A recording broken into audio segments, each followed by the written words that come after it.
Don't you love this countdown and the music? Happy to be live again. Welcome, Heather, to our webinar. Thank you so much, Yuri. I mean, it's definitely a privilege to be here and share such a great topic with you. Thank you so much for the invitation.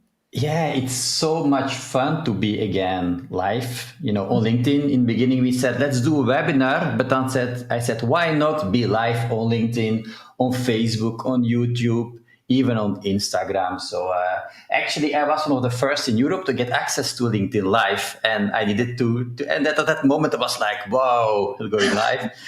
And so welcome, Heather, on this beautiful day, actually, here. I'm in Lisbon. Yeah, and both of us being in Europe too. And also, I think this is perfect, Yuri, because it goes so well with our subject and our topic and what's really near and dear to my heart, which is about transparency, a life unfiltered. So how do you do that? You go live. Absolutely. Founders Reset webinar, we call it. Trust Alchemy Framework. Tuning Web3 transparency into viral leadership.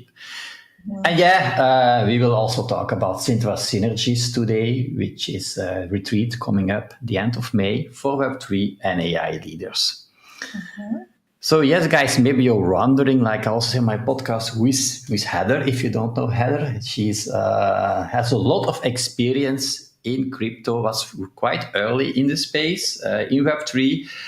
Is also doing resilience training. I met Heather. How much time ago is it already, Heather? The time flies. I think was it? Yeah. Was last on a year. Yeah. So welcome here, and I hope we have a lot of. I know we have a lot of alignment on different things. So I'm happy that you are here.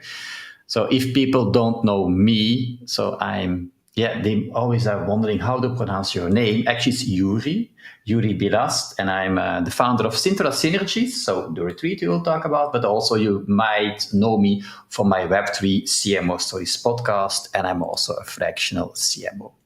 Anything you want to mention, Heather, that I forgot or maybe didn't mention? No, I'm never one who really likes to talk about myself, but I have a hodgepodge of a background, been in marketing and directing, but my real passion is conscious capitalism, transparency, and bringing crypto to the forefront where it actually has constructive use and application, really into neuroscience and making sure that people do good things and feel good doing it. So.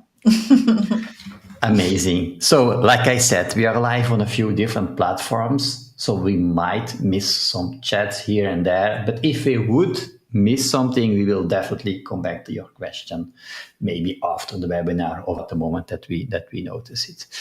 So yes, the Sintra segment seminars, actually, this is one, as the first one in the series, right? So now today with Heather. On the pictures, of course, you see me in Sintra on a hike, beautiful nature over there, beautiful beaches. And you also see Kim. Kim is actually the person who will be at Sintra Synergies responsible for the wellness part. Heather, we are always so busy.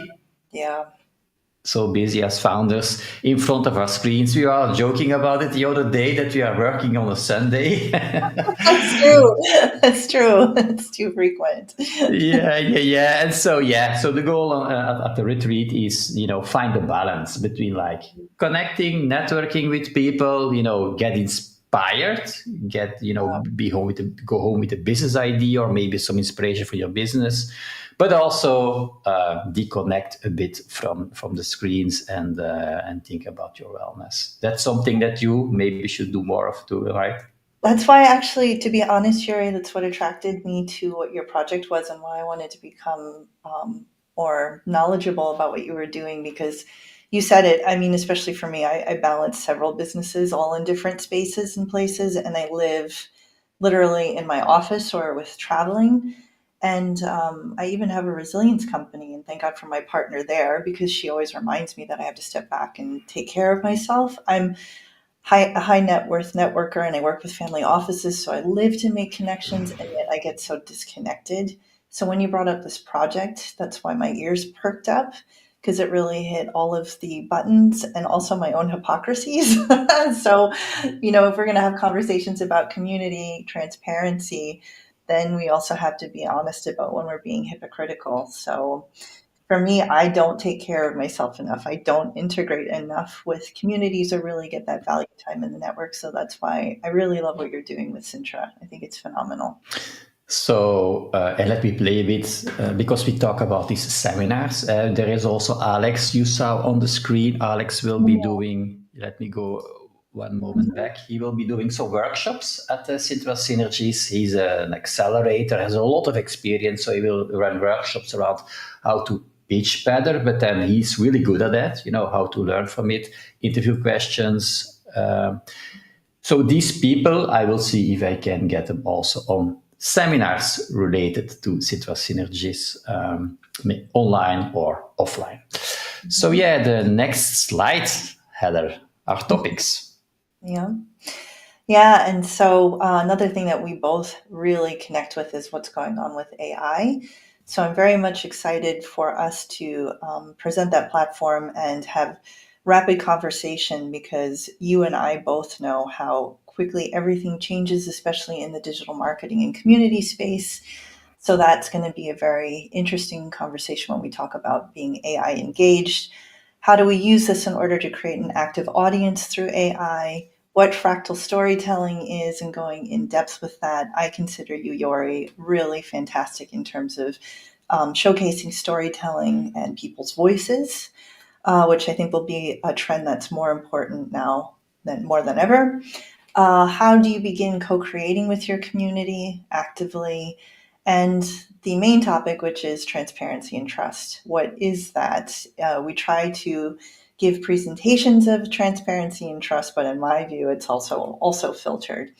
And looking into what are the challenges and the trust illusions that we have, significance in shifting the standards in Web3 content, moving it from skepticism to resonance, what best practices in content and viral leadership are, as well as shifting the narrative and the conversations from one-to-one as averse to one-to-many, which is very typical in digital marketing, communities in general.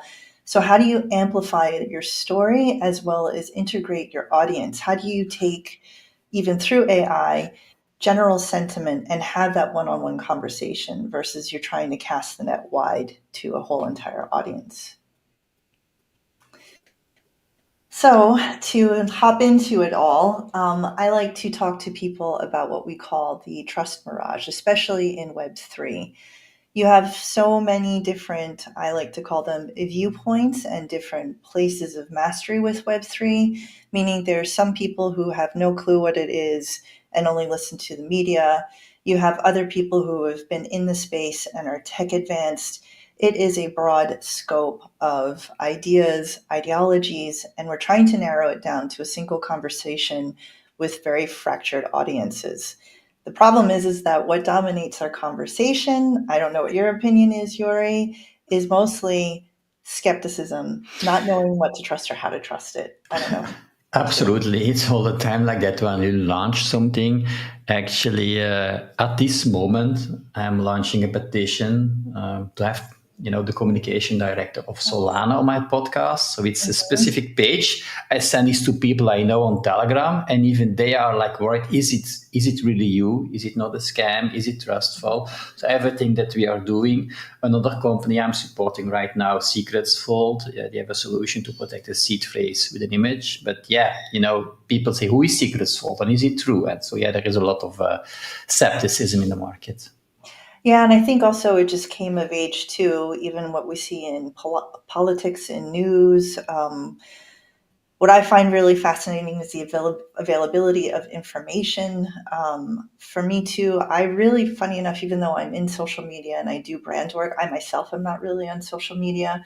I don't do filters because I just feel like there's this new distance developing between what is authenticity and people trying to discern it. I was telling you when I was trying to actually work with an image and I was working with AI and I could not get it or prompt it to not filter the image of the person. That was really frustrating, but it was also a hallmark to me of the time. So I like to take the quote, "In skeptical industry, the leaders who master transparency won't just survive, they'll redefine what's possible in Web3." So it's right up there. Yeah, this quote. I like to move, myself a bit and play with this tool. I love that. That's great. Just don't get car sick.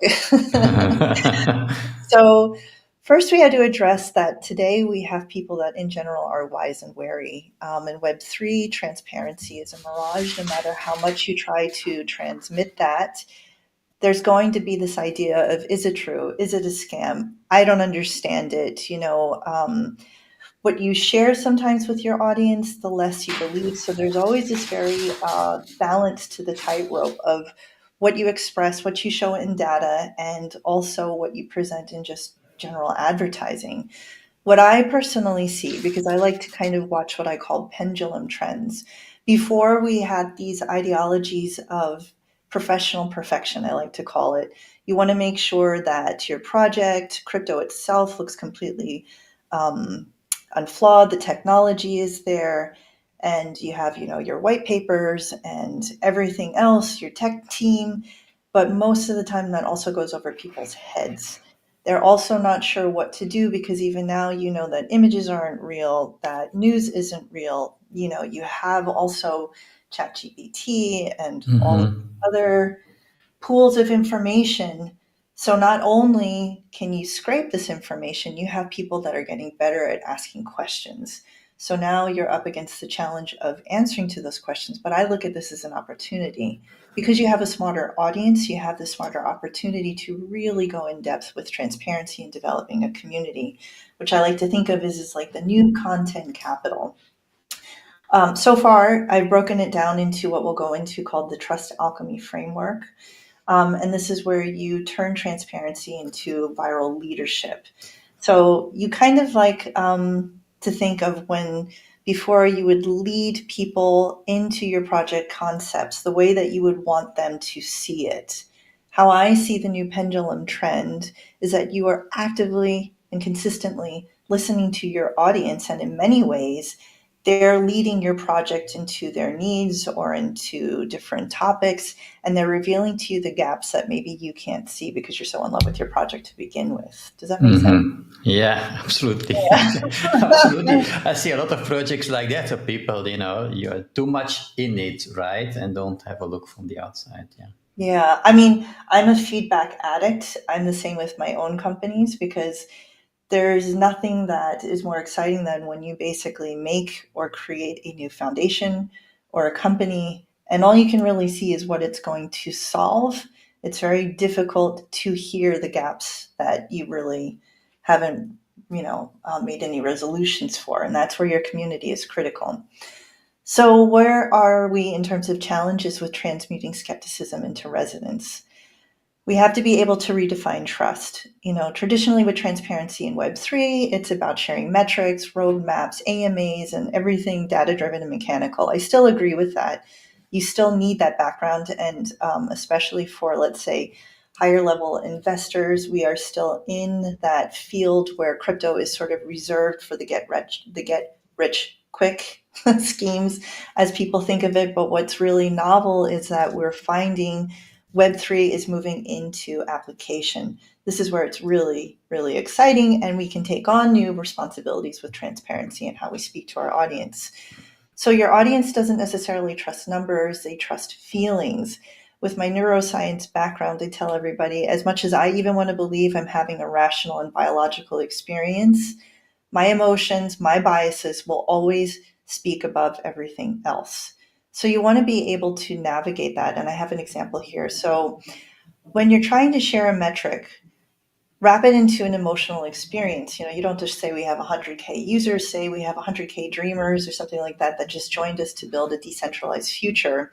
Here's what they're fighting for, and here's their voices. You're always turning that direction back into the hands of your audience. You do want to take hype, but you also want to take it coupled with facts and make them that they're proven as well as emotional. Again, remembering that you're allowing your community to actually drive the sentiment by listening. So another thing I really enjoy is a flawed experience. Like I said, I don't even use filters anymore. I want a lot of my clients, when it's with branding, I tell them when they're doing content, I said, if you're filming yourself and you trip, keep it in.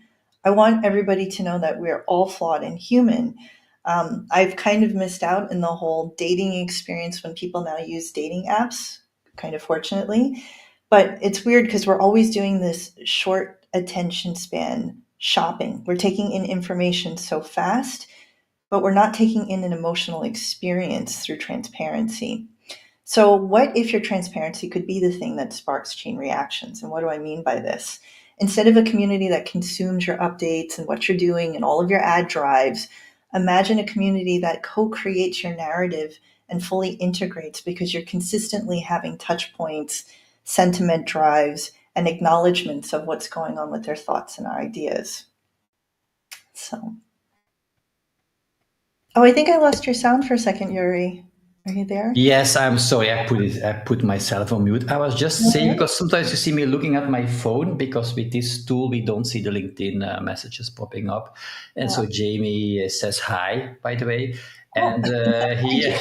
he's trying to share the LinkedIn live. Normally this should be possible, Jamie. I think if you click share on LinkedIn with us the normal way. But yeah, thank you so much for supporting us. And if you have a question, let me know. Yeah, because this is a new tool. We are live on different platforms. We are not, yeah, we will see the questions when they come in or maybe a bit later. So sorry, Heather, for interrupting, but Oh, not at as all. we're doing so these different stuff, and even we have at the moment people are here painting in the house, so that's why I was on mute. So if you hear a weird noise, that can be that. Yeah, I think one time when we were on the phone, you were I think I heard a rooster, so that was pretty cool. I don't Yeah. know. So, but anyway, going back to what our conversation was about, I would love to explore current trends with you, Yori, because before and even somewhat still, most people in our vertical, in the Web3 vertical, are very motivated by hype and motivation. I was even confessing to Yori earlier. I said I get caught up in it too. I never really went deep diving into NFTs, but I'm completely hooked in watching Pudgy Penguins, for instance. Like you can't help but avoid what they call the FOMO, get rich quick sentiments. What I like to tell everybody, the rule of emotions, meaning we're literally ruled by emotions. I've definitely been side by side by some of the most seasoned traders, and all of them have confessed that getting to a point of neutrality has been very, very difficult. And they still experience, those moments where they think, oh, that was a lost trade, so on and so forth. Sadly, especially because of news and media putting it at the forefront, we are still in what I call the early frontier cowboy days of scavengers and scammers. However, this awareness leaves people to not only be well educated, but heavily skeptical. So we have to be able to speak to our audience and make sure that we confess all of our flaws, any of our motivational drives, and make them part of that conversation and experience in all of the media mayhem. I touched already on the availability of info. This is both fantastic and then also makes it to where we have to be ahead of the game in terms of what I like to call psychic thinking. You want to be able to project what is going to come up in terms of questions and what comes up in terms of audience sentiment, both in the media. Perfect conversation now, all of the global conversations that are just with tariffs and trade. There's so much going on today that is completely unique to the marketing and conversational industry. So, where I do see the shift, and Yuri, please feel free to jump in if you agree or have any other thoughts on this topic, is that what thrills me right now is to see Web3 projects based on utility. They are moving away from tech conversations. They're moving away from selling their next level of tech that most people don't know or understand, and they're keeping everything simple. They're moving into utility based on need. They're moving towards understanding that there is a new trend in an educated community. Again, moving to what I was saying before, they're taking audience attention from many to a one-to-one experience. This is what I really, really like. the shared interactions with the community. Most people kind of poke and dig into the haters, but they're just as important and just as critical, even if it's just kind of, like a temper tantrum for attention. They're still noteworthy depending on how you use and leverage that. So the transparency trend that both Yuri and I hope to also influence and push some more is that people crave certainty. We all crave certainty. We all want to know, is this what I can see? Is this what I can touch? Is this project legitimately what they say it is? Everything is transactional. Every motivation in terms of people, conversation, projects, marketing, there's always a sentimental drive behind it. So, what it is with transparency is that you can establish certainty with understanding that we're all flawed. And by exposing that, because we're all trying to figure it out, my gosh, I think maybe out of like my 100 plus attempts in all businesses, maybe if three of them have really come into something foundational. But if I didn't share those messes and those accidents, I wouldn't be able to really lean on my team, lean on colleagues like yourself, Yuri, to be able to figure Yeah. out if I hit it all. Same with our projects. Absolutely, and that's actually also one of the reasons that I'm now starting this Sintra Synergies retreat, because meeting people in real life, but really having actual conversations with Mm, projects, know about like you say, not only the successes, but maybe also the pains they had, the difficulties, the obstacles. And this is something that you probably won't share like that online or at a conference, but if you are together in a place like Sintra, in nature, together with like-minded people, mhm, you are open to share stuff and to share mistakes and to learn from each other. And actually, it's real, right? Because mhm, you see each other. And yeah, mhm, I can definitely relate also what you think about real utility that you want for projects, because that's what it's all about. That's a bit the problem that maybe Web3 has with, the branding problem, that they think about crypto, about scams. Of course, like everywhere in Web2, in the real world, you need to be careful, but obviously also in Web3. And I see, yeah, people are with different channels. So that's why sometimes I'm looking, you see me looking a bit to the left or to mhm, the right. I see people commenting on YouTube, here on the webinar. Also, I see here IOE saying hi, Georgia is saying hi. So people are, coming from different places. I love that. That's also a bit about the community here. So we are showing our faces here. We are mhm, having these conversations, and yeah, actually I'm aligned on everything that you said, and mhm. yeah, and Yeah, AI has so much possibilities, but also there are dangers, like you need to be aware of. yeah. I mean, there are times it's so funny. Speaking of just a funny side note and stories of filters, so I got a new camera and it had an automatic filter. I actually got rid of it. I couldn't figure out how to take it off. And I said, this is so bizarre because even after that time on the filter, whenever I would look at myself, I experienced personally, I was like, my gosh, I can feel how crappy I feel. And that was actually the key moment that really made a deciding factor for me that I'm going to expose as much as I can, because when I expose myself in that vulnerability, that's the invitation to either show other people that they can resonate or relate, and how I can learn. So this is another key factor that really I see with the companies that scale the fastest and do the most, because I do a lot of consulting work with Fortune 100s and Fortune 500s as well as startups.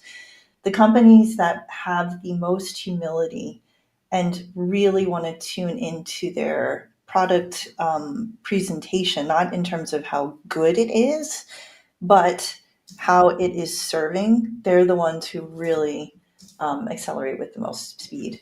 So that's what I'm going into. Flaws are fabulous, mistakes make you relate. Um, Absolutely. yeah, and going back to the whole pendulum, we have been in a world of filtered perfection, and also the distance, just with, like I said, in the dating world, where people are almost shopping and having FOMO of like, well, this person was great, but what if I miss that person? There's no longer this sense of connection. And this is where it's going to be key to develop that in our communities. So we want to connect by being relatable, not perfectly curated, and also show everybody like behind the scenes. I know, like, a lot of times when I sort of have mentorships and things like that, I'm waking up in the morning and showing them my day, and we're all just logging the things that work, the things that don't, our hypocrisies, our everything's. So very important. But so let's dive into a sneak peek of what the trust alchemy framework is. I consider this a catalytic process, like it says, for viral leadership with 3 core steps. Again, probably maybe another time Yori and I can have more of a deep dive in terms of tech and all of the deeper conversations with what's going on with AI. But for right now, I'm going to mostly talk about the emotional experience that comes before anything and everything. The first thing that you want to do is ensure, as you can see in the quotes, is that you want to talk with your audience, not at them. Traditional advertising is usually drilling, like, look at this, we're so great, it's so awesome, and, look at all of our testimonials. That's starting to get very diluted on people's ears because, again, of their sensibility. But you want to create a connection, especially when it is harder for the world to connect in general, even though more than ever through technology we're connected. It's a kind of bizarre paradox. You want to be able to ignite the spark first, and that's what I call the emotional crucible. So you want to start with drawing down with raw emotion, not your raw data.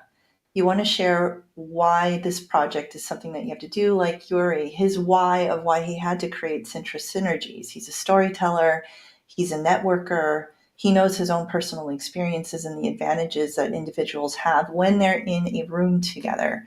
This is the same for me. I have not developed my career through social media or talking about myself. I have done it when I have been in person situations serving other people's needs and listening. So, for an example, when you want to basically share, instead of sharing your roadmap, when you want to give a shared vision that feels so real and so inevitable, you want to say something like, we're not just building a protocol, we're building a rebellion against centralized control. Come join us. This is about creating movements. It's about finding your family, so to speak. You want to be able to listen, and like I say, listen more, engage, ask, and answer. You are allowing your community to be proactive, not that you are the proactive voice trying to lead your audience. I mean, in some circumstances, but we want to be able to find a balance where your audience is seen and heard, not lectured in terms of just, throwing out general advertisements.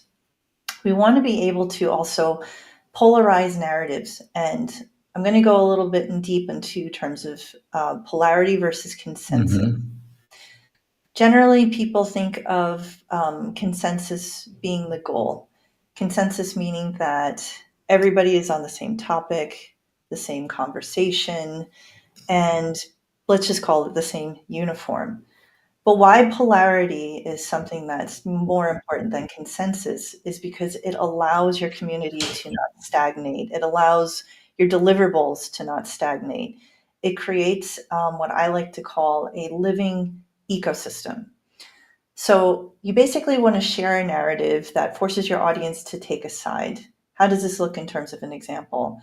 Say for a generic instance, Web3 is either the future of freedom or the future of chaos. We're betting on freedom. Where do you stand? And the reason why something like this is important is actually twofold. Is one, you're allowing conversation and engagement with your community to begin with. The second is that when we go into the AI tools, you're also reading and utilizing what the general sentiment is, because this also allows you to not just serve one side or the other, but to actually probably create a more dynamic position in your own project and product. So you want to be able to lean into this polarity that you create in conversations. It's not even just about creating critical engagement opportunities. It's allowing the evolution of future proofing yourself. Because the thing is with our new short attention span, I even have it. People lose interest super fast. I can't tell you, even when I'm on YouTube, I'm so into like this one speaker or influencer for maybe about a month, and then it's like, whoop, right outside my head. So this is why we're going to talk to you next about what is fractal storytelling. You are in a battle of the short attention spans. I mean, I think you feel the same way too, Yori. I mean, this is the new wiring of our brains. So Absolutely. That's, why we also, I see the success of short form video like Reels and TikTok and so on. And that, yeah. yeah, but how many? Here's a great example. Like when you go through, this is why I actually extract myself a great deal from social media because I started to actually get fried. I tell everybody it's not because I have this holier than thou concept that I don't touch Instagram. It's because I get hooked. I go on those shorts, I fly through them, I consume the information, and then I always do this little test and I think, what was the last 5 videos I saw? I can remember two of them. And I thought, this isn't good. This is not good. And the thing is, you see one video, you see more of them, right? So you have an interest in certain things. Yeah, that's and the attention span of people is really short. So yeah, here obviously long form content can be useful too, but we'll try to make it as entertaining as possible. And then if it's a good mix, online with the offline, like in Sintra again, I come back to the retreat I'm doing. We will also have workshops. We will do stuff together, but then you see, physical presence of people. You have an environment. It is not really a meeting room, but like, yeah, a place like Sintra, which is quite magical. If you would Mhm.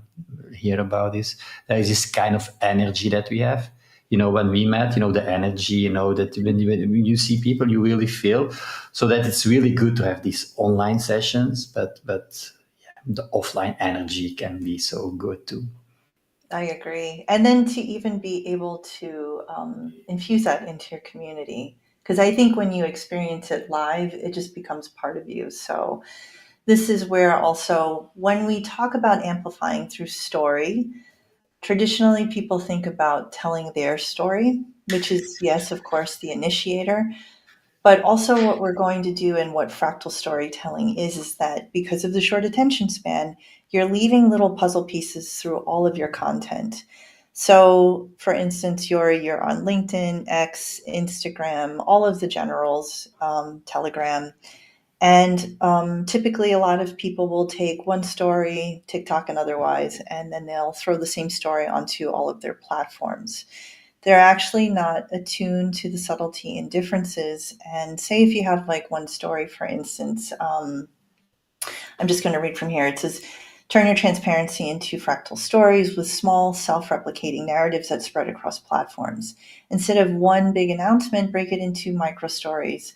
A founder's doubt on Twitter, a team's breakthrough on Telegram, a user's win on LinkedIn.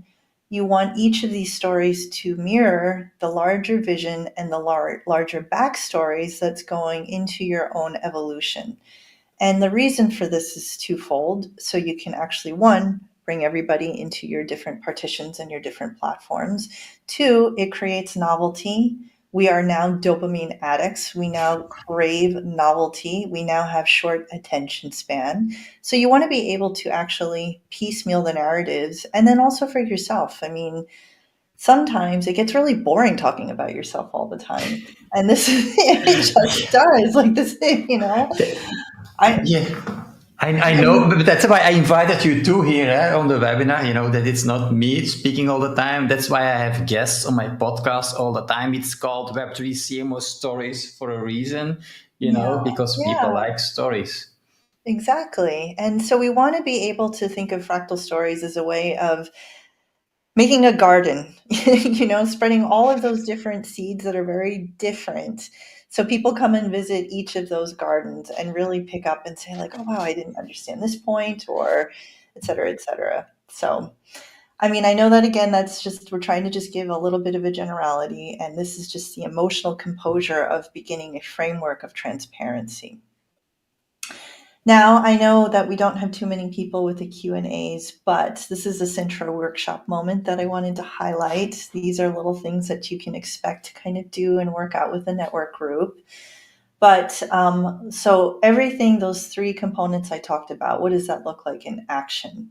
So this would be a small workshop for yourself. If you're sitting at home, you can just take this and write this. I know that you said you're going to share this later on anyway. It is, yeah, it will be available actually on the sintrasynergies.com landing page. And it is live now on LinkedIn too. So normally it will stay there for some moments. So if you see this later on, yeah, enjoy, I would say. Perfect. So how do we start to initiate our framework? Well, the first step is that you want to be able to amplify a micro truth. So the exercise in this is that instead of focusing on the grand vision of your incredible project, I want you to actually create a micro truth that's raw. It's a transparent snippet about the project. It's the things that you typically don't want to share. So if you're nervous to share it, that's probably your best clue to do so. So think of that one raw, transparent truth about yourself, your leadership inside your team, something small but emotionally charged. I have an example here is that, our lead developer quit last month and it forced us to rethink our entire roadmap. Now, taking something like that, because most people would be like, oh my gosh, like I can't let anybody know that we lost our main developer. They'll lose faith in the project. This actually is a time where you can use it to your advantage. I have stories of other projects that I've done so, and they found a developer because of that vulnerability that was better than the first one. And then also the community really appreciates and feels informed, like they're not wondering what you're hiding behind the background. I call it the Wizard of Oz complex. Like everybody knows that there's this little man behind the curtain, and meanwhile, this huge impressive wizard was running the whole city of Oz. We want to go behind the curtain, and this actually gives people more assurance and feelings of control with a very wacky, uncontrollable Web3 world.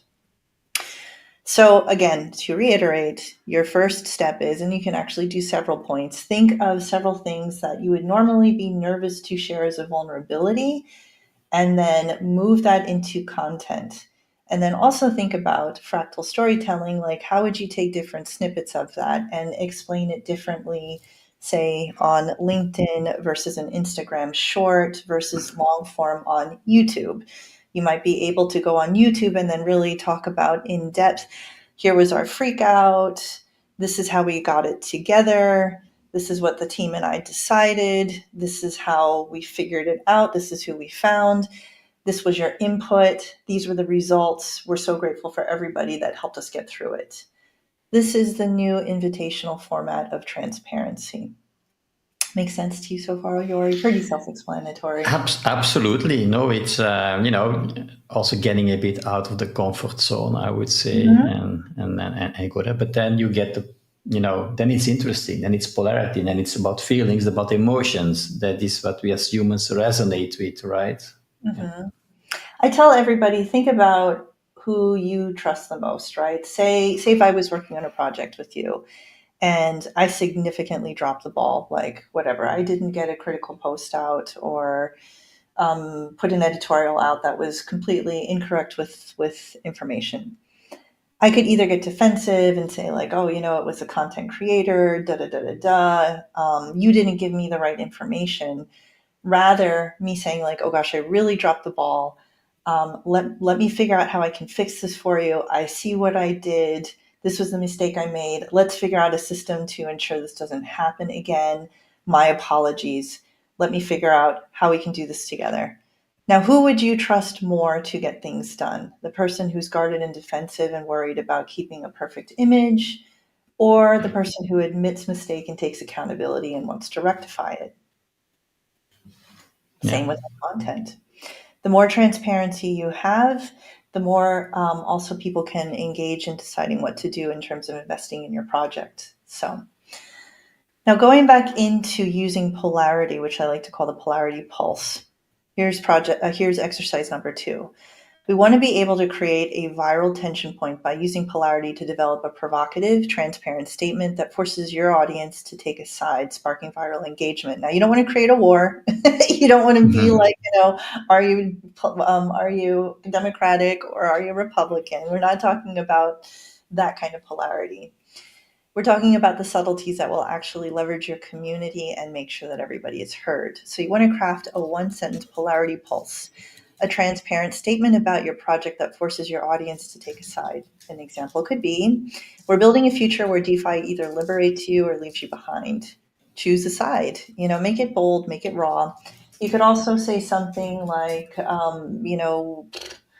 with your project itself, hey, do you think that we should go in the direction of, I don't know, whatever, creating, do you have any samples, Yuri, that you can think of, or has the audience said any samples? Would you prefer this interface or that interface, or? I was just typing a comment so that people could see it. Yeah, I need to check out the different places that we are live on at the moment. No specific comment. Mhm. So I like it, and here's also where you can use AI. We're going to go into that in a second. If you can't Yeah, think of anything, I tell everybody how to use these tools. Go into any of the multiple. There's Grok, there's Chat, I love Perplexity for information. But throw in your vulnerability. Say, this is the mess that I'm in. These are the gaps that I have in my yeah. business. Give me something that creates polarity so I can listen to my audience. Give me questions that help me listen to my audience and help me resonate. This is the thing is that you don't have to do all of the thinking now. You just have to be very good at asking the questions. So, oh, sorry, go on, Yuri. No, I just want to say that your mess is your story actually, or your story is your mess, however you want to say it. Because I wrote a book. Maybe you know that I had a bestseller on Amazon, the 5K challenge for solopreneurs. And Mhm. actually, in the first chapter, I explain people how to tell their story. Like start from your mess, because that's Mhm. actually what people can resonate with, and how you build up from there. So yeah, when you mentioned that word, it made me think of, art. It's really actually what I'm all the time talking about. Yeah, Oh, I love that. Then I have to read your book. See it's all of the it's on the things. back. I don't know if you can see it, but it's the small book over there, the 5K challenge for solopreneurs. But guys, this was written before the ChatGPT moment, if you want. So at that time, so I always say, yeah, maybe I need to, make an update about the book. Also, I can guarantee you, I have actually, I spoke the book, but my copywriter has written it. But it's my content, if you want. It's not AI. So, and that was the story in there. Yeah, actually, the phrase was, my quote was, "Your mess is your message." That's what I was saying. Oh, I love that. That's great, Yuri. In my own company with resilience training, I tell everybody, unfortunately, your brain is not designed to take care of you. It's designed to keep you safe. So it's always looking for the negative. It's always looking for the crap. It's always looking for what's wrong. This is why, by tendency, Yes. we're not glass half full people. However, with knowing that, it's the same thing that's why when you meet people, most people tend to complain and commiserate because it's the one thing that they all sort of align with. So by being forward with your mess and by being transparent with your mess, I love this idea because you're allowing for innate connectivity. Now, I recommend everybody to flip that into a positive and don't just become a bunch of little, moaning Marys. Sorry to anybody who's a Mary out there, but you know what I mean. So take those messy positions to create into leverage for solutions, not into commisery pain points. So anyway, that's the idea in order to create polarity. And now we want to talk about planting that garden, planting your viral seed.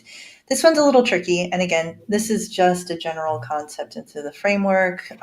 There are deeper dives into this, actually, very, very layered. The transparency time capsule. This is kind of let me know, Yuri, if you get this one. But it is a symbolic message that encapsulates your project's raw truth today. So you're kind of trying to take a future proofing statement and projecting it out there for when the grand success of your project actually erupts into some global keystone. So you want to be able to kind of put something forward and be able to have a comment to look back at it. So what does that look like? You want to take a symbolic message that encapsulates your raw truth today, and it's designed to be unearthed in the future as a viral moment. So, what does this look like? Imagine you're sealing a transparency time capsule for your community to open up in 2030. And what's the one raw, transparent truth about your project today that will inspire them in the future? So, an example would be In 2025, we almost failed, but that failure taught us how to build protocols that's truly unstoppable and measurable results, et cetera, leading us to where we are today, thanks to you and all of these messy mistakes. So it's sort of like taking accountability and projection all at once.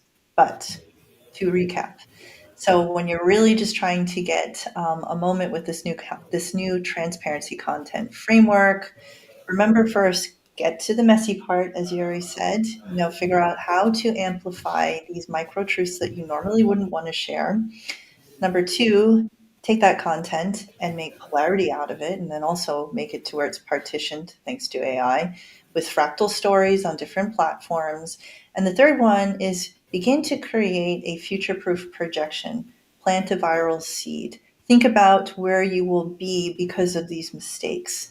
And this is a new concept in terms of how to formulate with engagement. And then we're going to talk further about how to even tie in your community deeper. I love that, all these 3 points, like also point to the polarity pulse. Polarity, then your message is strong if you have people that say either yes or no or white or Mhm. it's actually a way to get the message across, because if everything is gray, it's Mhm. not good. But white or black can be like can Yeah, really and make a message resonate.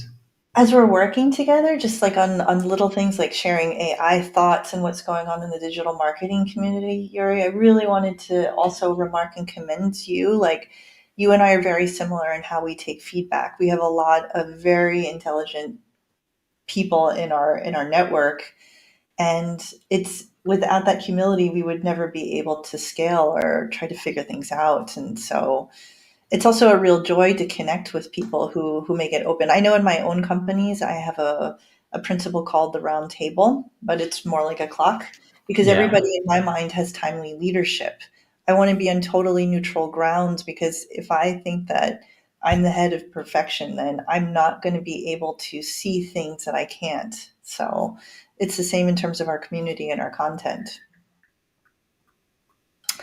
So now I get to hand this over to you for a little bit, Yori. I mean, I know we're going to talk about tools that we love and how we're using AI right now. I'm becoming an agent addict. I think you are as well. Yeah, we can talk a lot about tools, but actually, it's about storytelling that meets technology, if you want. It's not all the time about tools, but if you want to share your story manually on every platform, as you said, or you just copy it everywhere. This is like okay, it's good to be present, but it will not resonate everywhere.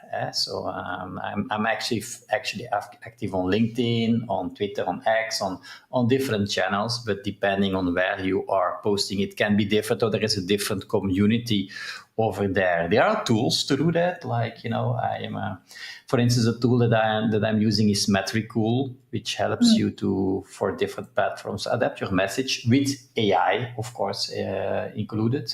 I'm an ambassador for them. Another one is Unifier. Also, I'm an ambassador for them. So I love to use tools, but I'm not recommending tools that I'm not using myself either. But yeah, active audience experiences. I think it's about using AI to amplify your story, your transparency, your leadership voice in a ways that spark community connection and virality. By the way, there is my new logo. Thanks for Heather, for the help. You have a bit of the spark. I had a spark in my Efficado, the logo for my business. Here also have a kind of a spark, I would say. So yeah, because the time goes really fast, let's go on the next. Oh, I am a bit too fast. AI and fractal storytelling. So as you already mentioned, fractals are mini stories, yes, that echo a bigger narrative, and each one is self-contained. Like you say, it can be on a Telegram post about a new feature, a LinkedIn update about a founder's lesson, a tweet, about the first interaction, all about transparency, because they are crafted So like I said, I'm using these tools, different formats for different channels for different audiences. And if you do that, you will resonate way more than if it's just a generic message. So it's not about just, publishing or broadcasting or, go on the street and shout to each other. No, it's about having conversations, trying to start conversations, having the right messaging to the right audience. So actually, I would say it's a series, maybe a series of different platform native moments, and those are your fractal stories. That's how I see it. Is that correct definition on for you? Yeah, completely. I mean, it's funny. I have a daughter who is an artist, and AI is like the death of life itself. But we get into really polarized conversations, which it's very helpful for me too. And I told her, I said, I absolutely use AI as a tool. It's not like, I plug in like, hey, AI, can you make me this content? And I press enter and I use it. I'm actually crafting with it. So I want people to think of it as like I have here, like a narrative alchemist. It takes your input and just also amplifies your feedback. It also is so good for time. Like Yuri, I used to have, they were wonderful, and I've actually moved them to other places, but I had a total of, I think, 11 VAs. And now, Okay. yeah, and now I'm really getting down to a place where it's like me and another partner, and the automation. And what another gift is, like, yes, meetings are good, but they get in the way, like getting things done from like a mothership of content creation is incredible. Absolutely. So you can read what's on the slide. So think of AI as an alchemist, huh? Mhm. A narrative alchemist that takes the raw input and then make those micro stories, all about transparency. As I said, me too, for my podcast. I'm doing everything myself with the help of AI, and then VA helps me to do let's say the last 5 or 10%. But yeah, it's just you need to be aware of that the world is now like that. So it can really, I would say, elevate your leadership. AI can help you scale. To all these different, I would say, possibilities. How are we doing with time, Yuri? Because I know this section had mostly to do with you and I, like trading how we've been able to use, tools and everything. What I suggest is that we going because we can talk for ages. We go on the slides, and then we give people, because let's say we are almost like on top of the hour, but we continue a bit. We'll see if there are questions, and if people want to dive deeper in something, maybe we do a separate, or there will be a separate Sintra Synergies segment webinar, Yeah. then maybe diving into this AI stuff. Yeah. So if everybody, like, because this has to do more with like, we were taking a very introductory for everybody at every level, general scope of what's going on with transparency content as well as AI. But if you want to take a deeper dive into the tools and development and creation of agents themselves, and we have enough interest, maybe that's something we can think about, Yuri. Because what you have here in this section is just different ways that both Yuri and I, with different tools, are actually deploying agents or AI for our content development and clients. Absolutely, but of course, also these webinars to show you, it give you a taste what you will learn, or the people that you will meet on the Sintra Synergies retreat, so that you will see. Okay, these are all the topics that we handle. Of course, this is a webinar, so you see emotional resonance mapping, dynamic narrative evolution, cross-platform AI avatars. I gave actually a workshop in Belgium where I used my avatar, to show as a spokesperson. There's a lot of things to talk about, but let's, for this time, for the sake of time, let's go a bit further in our story here. Mhm. So it's all about social impact, right, Heather? Yeah. Yeah. And again, it's, to reiterate, it's about turning the polarity or turning crisis into those viral moments. Actually, let's hop back really quick, Yuri, to the last slide, because then that will actually go into how we're using these tools. Like, even though I have here emotional resonance mapping, this is an actual tool that analyzes sentiment across all the platforms because of the fact that you have that fractal storytelling. So I have different sentiment for, say, my community that would be for a client on LinkedIn versus how they are on TikTok.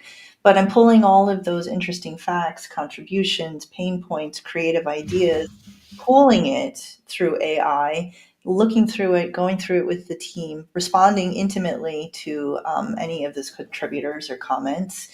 Another thing is how to create dynamic evolution, because this will go to our next slide. Taking real-time data. This is a very cool tool. Taking real-time data that can leverage AI to pull in live project data. For instance, token transactions, DAO votes, can never say that.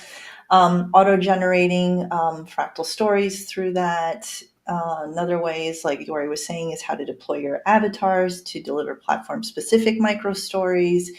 The predictive storytelling is to take viral trends that are going on with Web3 and pre-craft fractal stories that align with the future audience interest. Generative story loops is how you integrate AI with user feedback loops, and then you co-create fractal stories with that, so then they're intimately involved. And why this all goes into the polarity paradox is because where we are now with being able to scrape sentiment, emotion, and have conversations with our audience, where does that all lead us but into a state where we have conversations that include everybody. Now, all of a sudden, versus somebody wanting to be part of your project, invest in your project, they are in your project. That is a very, very, very different way to get investment. And then by monitoring that sentiment and engaging in that sentiment and showing your crisis points, you have a totally different emotional experience. It's a relationship. This is a true relationship. So, what I always share with people is to make sure that when crisis hits, don't share a solution, share the tension at first. An example would be like, we lost, like, okay, I can actually share something with you guys right now. With everything that's going on politically, a large majority of my clientele in the States with resilience training has to do with schools. Now that the Department of Education, I'm totally neutral, there's no political feeling with this, but because the Department of Education is closed, I've lost almost 80% of my clientele just because they have uncertainty with where that's going. Now, am I hiding this from my coaches or my team? Absolutely not. And in fact, because I didn't, I'm actually getting more different verticals that are approaching me and saying, hey, do you have resilience training for whatever, hospice care or something like that? So we have to remember that every single time we have a crisis, it's actually an opportunity. And you want to be able to rethink of everything that creates strength in your story. Remember, it's perfect imperfection. No one buys the idea of perfection anymore. Absolutely. Yeah. Is there anything you wanted to add to that, Yuri? No, I just wanted to share here a post. I just wanted to say to people, so we went faster on the AI part, but just let us know if you want to have like me. We will see if Heather is available at that time, but come back with an AI webinar. Sintra Synergies segment webinar, yes or no. Yeah, that's Okay. part us to really nerd out on. The So, time goes always so fast. I told you, Heather, when you're talking. Yeah. yeah, and then this is also just what we mean. And again, you'll have these slides to be able to look at, but the self-sustaining ecosystem. What happens when you turn trust into viral resonance is that you create an ecosystem. And we're just going to go through this quick. Is think of your community as a trust fractal itself. Every member reflects your larger narrative in their own way. The user shares how the projects change their life, especially for projects that have utility, which I literally just am fully invested in. A developer posts about new features they built, or a partner highlights a collaboration. Each piece fuels the whole. So we want to make sure that while we're not doing anything, our community is. So anyway, I think, we've kind of gone through an emotional overview of that. If you have any other additional or personal questions, I'm a little busy. I don't get back to LinkedIn right away these days. It's been pretty bad, but I do and I will. I very, very much love serving and taking interest in everybody. So you can find our LinkedIn links there. And thank you, Yuri, so much for letting me share this moment with you. I very much appreciate it.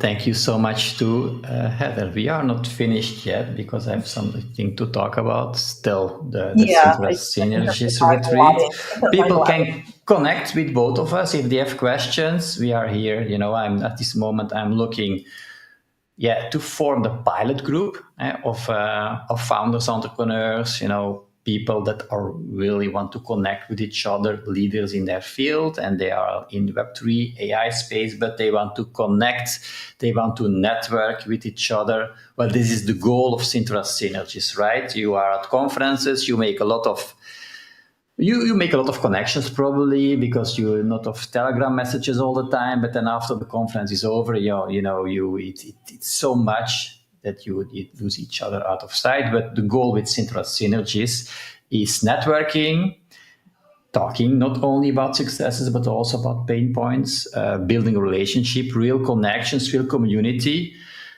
After the retreat, which takes place in Sintra, close to Lisbon, here in Portugal, lots of nature, really good energy, lots of actually also retreats like yoga retreats take place here. This will be a Web3 AI retreat with leadership labs, as I call them. It says labs, probably to emphasize there are at least two labs, which is one is about, to pitch with Alex, you saw in the beginning, and then also about interview questions when you're building something. You can find more information on sintrasynergies.com. There will also be masterminds after the retreat is over, because it's not only about being there at the retreat, but also about connecting and being able to get accountability, right? So you decide upon a plan, but if we meet each other after the retreat online or maybe offline, so I will organize it. You really get this accountability, but then you really get somewhere. Things happen when you get accountability. And of course, Portugal, we have the palace here in Sintra, which is famous. It's like they call it a Disneyland, mini Disneyland, but it's actually a real castle. It's an old castle, really famous, really beautiful. A lot of good food here, good climate, good energy. So I really would love to meet you here. I know you maybe have a lot of questions, so feel free to go to sintrasynergies.com, click on the button to book a call with me. Then we can just discuss if it's a fit for you and if you would like to join. And of course, this webinar will also be available there if you still want to have a look. Mm-hmm. So do you have any questions about this, Heather? No, I just wanted to fangirl with your retreat. That's why I'm here for a second, because my gosh, I felt like there's a point in my life where I lived at retreats and masterminds. I don't even want to think about the fortune I spent. But what really hooked me, Yuri, and I just wanted to say this to the audience, is that having the post mastermind community and accountability is something that very few, if any, people touch on. And in my experience, because I'm a community addict, that's where you actually see the sustainable results. So I just mostly wanted to commend you for thinking of that and having it in mind. And also, everybody, don't forget that Portugal is kind of, the Web3 haven at the moment. So. Absolutely. For Europe, it's kind of a hotspot, right? And for people who are early to register for the retreat, we do also a few pre-retreat sessions to get to know each other before we see each other at the retreat, so that you already know who you are going to meet there. It's actually like the runway before the takeoff. The takeoff is the retreat, and the runway is like, when you can meet each other. So that for some people, it's they would like to connect before. So then it's, more comfortable when you see then those people on the retreat. So I don't know by heart, Heather, was this our last slide, or do we have another one? Just to thank you. Just a thank you. Oh, it's not just a thank you. It's a real thank you. Right. Thank you is the most important part. Absolutely. So thank you, everyone, for watching or listening. in real time. Like, we are on many channels. Maybe we missed some comment here or there. We are on Facebook, on YouTube, on Instagram, on LinkedIn, and also this webinar here. So yeah, thank you so much for your engagement. And if you watch this webinar in the replay and you have questions, be sure to reach out. You have our LinkedIn profiles, you have the website, and I love to meet you online or maybe offline in one of the conferences I will be speaking at soon. Thanks so much. Thank you. Take care, everyone.